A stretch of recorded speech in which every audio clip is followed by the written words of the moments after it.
Well, first, it's going to be important to try to lower the prices that are gutting the American people like a fish.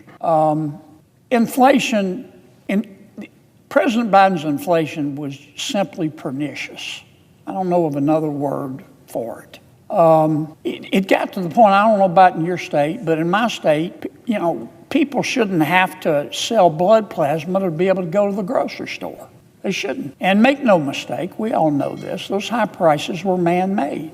And again, no disrespect, but that man's name was Joe Biden, and that's true. The first goal of our reconciliation bill is to try to help get those prices down. How we're going to do that? Number one, we're going to reduce government spending. Why does that matter? Well, how did we get the inflation? We got the inflation because President Biden's favorite form of spending was more. I said many times, if the White House during President Biden's term had discovered life on Mars, they would have sent it money immediately.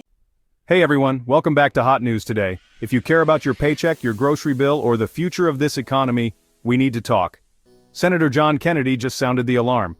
If we don't extend the Trump-era tax cuts, Americans could face a $4.3 trillion tax increase. It's a real looming crisis that could hit every American family square in the wallet. So let's talk about it. What's really going on? And it was all this money that they injected into the economy, trillions of dollars, the Inflation Reduction Act and the American Rescue Plan.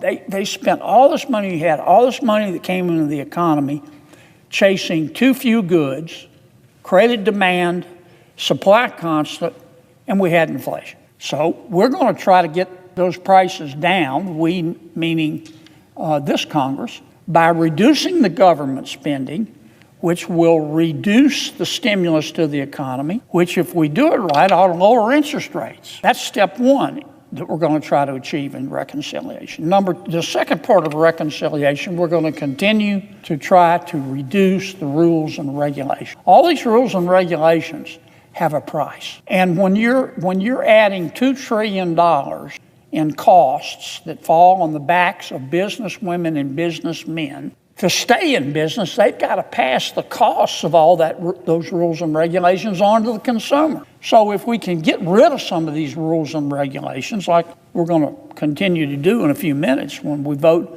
on the rule to get rid of the Biden rule I just talked about, if we can reduce the cost of reduce those rules and regulations, goods and services will cost less. Let's start with the basics.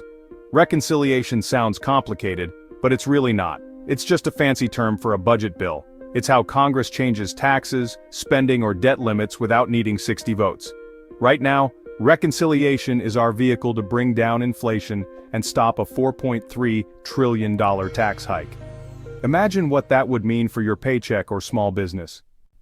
Have you felt it? Rising prices at the pump, grocery store, electric bill? Senator Kennedy said it. People shouldn't sell blood plasma to buy food. Inflation driven by government spending has done this. Trillions were injected into the economy. Good intentions, bad execution. Now we're left picking up the pieces. Part of the solution? Cutting back spending before it buries us. Reducing stimulus overload could cool inflation without crashing the economy. But we have to act fast. Here's something a lot of people miss. Regulations are like hidden taxes.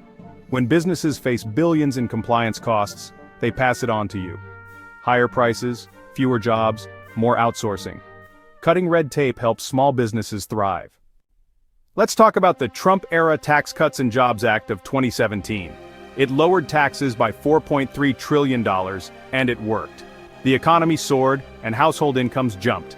But those cuts weren't made permanent. If we don't extend them, they expire. Taxes will go up on everyday Americans next year. A $4.3 trillion tax hike during inflation? That's a recipe for depression, not recovery. This isn't just economic policy. This is a warning, and we need to take it seriously. As you well know, Mr. President, in 2017, this Congress, during President Trump's first term, passed the 2017 Tax Cuts and Jobs Act. We cut taxes by $4.3 trillion. And boy, did it work. The economy took off like a SpaceX rocket ship. Within a year, median household income in America had gone up $4,400. And people at the lower end of the wage scale enjoyed more tax benefits and more money in their pocket than people at the other end. That's why I have to laugh when my Democratic colleagues say, well, you know, this was a tax cut for the rich. Here's the bottom line. We're staring down a choice. Extend tax cuts, ease inflation and restore growth, or raise taxes, crush families and risk recession. This isn't about left or right, it's about reality. And the clock is ticking. Let your representatives know where you stand. Stay informed, stay vocal, and most of all, stay engaged. Thanks for watching. I'll see you in the next video.